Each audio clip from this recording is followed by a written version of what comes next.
Jumpa kembali dengan saya di program Kebenaran Hari Ini.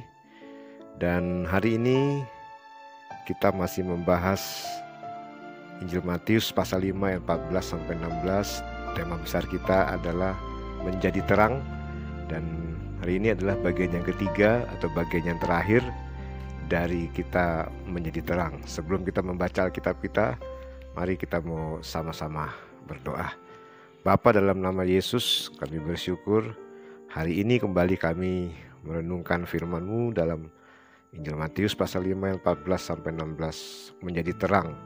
Tuhan, tolong kami, beri kami pencerahan supaya kami boleh mengerti firman-Mu dan kami boleh menjadi terang Kristus dan kami boleh jadi berkat bagi banyak orang. Terima kasih Tuhan, dalam nama Tuhan kami Yesus kami berdoa dan mengucap syukur. Haleluya, amin. Puji Tuhan, kita akan membuka Alkitab kita dalam Injil Matius pasal 5 ayat yang ke-14, 15 dan 16. Demikian firman Tuhan, kamu adalah terang dunia, kota yang terletak di atas gunung tidak mungkin tersembunyi. Ayat 15, lagi pula orang tidak menyalakan pelita lalu meletakkannya di bawah gantang, melainkan di atas kaki dian sehingga menerangi semua orang dalam rumah itu. Ayat 16, demikianlah hendaknya terangmu bercahaya di depan orang, supaya mereka melihat perbuatanmu yang baik dan memuliakanmu dan memuliakan Bapamu yang di sorga. Puji Tuhan. Saudaraku, hari ini kita masuk dalam bagian yang ketiga dari tema besar kita menjadi terang. Bagian dari khotbah Tuhan Yesus di bukit, Injil Matius pasal 5 ayat 14-16. Dan hari ini kita akan membahas tentang tujuan kita menjadi terang. Tujuan kita memancarkan terang. Kita dipanggil, kita ditugaskan oleh Tuhan supaya kita boleh menjadi terang bagi dunia ini. Firman Tuhan berkata, Yesus berkata, kamulah terang dunia. Kita dipanggil, kita dipilih, kita ditetapkan untuk kita menjadi terang bagi dunia ini. Karena itu, apa tujuan kita menjadi terang? Apa tujuan kita menjadi terang Kristus dan memancarkan terang Kristus? Saudaraku, ada 3 tujuan utama kita menjadi terang.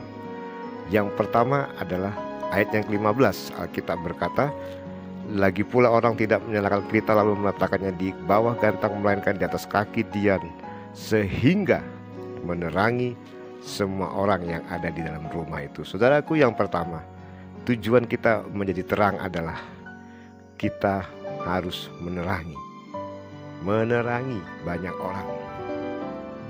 Sudah pasti kita menjadi terang, kita harus menerangi.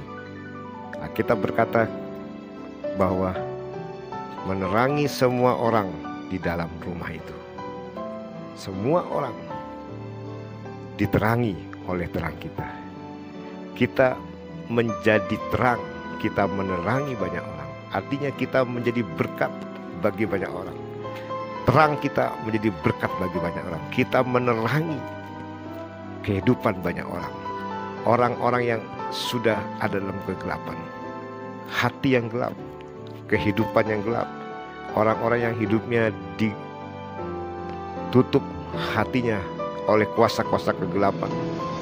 Orang-orang yang hidupnya sudah menjadi gelap, masa depannya menjadi gelap. Ya, orang-orang yang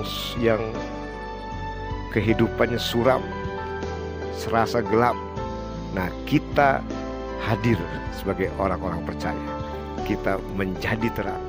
Kita menerangi kehidupan mereka. Kita harus menerangi kehidupan orang-orang. Kita harus menerangi kehidupan mereka ketika mereka ada dalam kegelapan, gelap dalam perjalanan, gelap hati mereka, gelap masa depan mereka, gelap kehidupan mereka, apapun yang jadi pergumulan mereka. Saudaraku, kita hadir sebagai terang dunia. Kita menjadi terang, kita menerangi orang-orang yang ada di dalam kegelapan. Itu tujuan kita, saudara. Tujuan kita dipanggil, kita menjadi terang dunia adalah supaya kita menerangi orang-orang di sekitar kita, menerangi orang-orang dimanapun kita berada, di tempat pekerjaan kita, di tempat usaha kita, di lingkungan kita, baik lingkungan gereja maupun lingkungan rumah tangga, dimanapun. Di firman Tuhan katakan menerangi orang-orang yang ada dalam rumah itu. Di saudaraku, tugas yang pertama, tujuan kita menjadi terang adalah kita menerangi banyak orang. Lalu yang kedua, tujuan kita menjadi terang adalah supaya mereka melihat perbuatanmu yang baik. Ayat yang ke-16 berkata, demikianlah hendaknya terangmu bercahaya di depan orang, supaya mereka melihat perbuatanmu yang baik. Supaya mereka melihat perbuatanmu yang baik. Kata baik dalam bahasa Yunani-nya ada dua kata. Yang pertama adalah kata agathos. Agathos diterjemahkan dengan sesuatu yang baik mutunya. Lalu kata kedua dalam bahasa Yunani yang diterjemahkan baik adalah kalos. Kata kalos berarti sesuatu yang bukan hanya baik, tetapi juga indah, menarik hati, dan mempunyai daya tarik. Ayat yang ke-16 yang kita baca tadi rupanya memakai kata kala dari kata kalos, yang artinya sesuatu yang bukan hanya baik tetapi juga indah, menarik hati, dan mempunyai daya tarik. Ketika kita menjadi terang, ketika kita memancarkan terang, orang melihat perbuatan baik kita, dan orang tertarik bukan kepada kita, tertarik kepada Tuhan yang ada di dalam diri kita. Maka tujuan kita menjadi terang tercapai.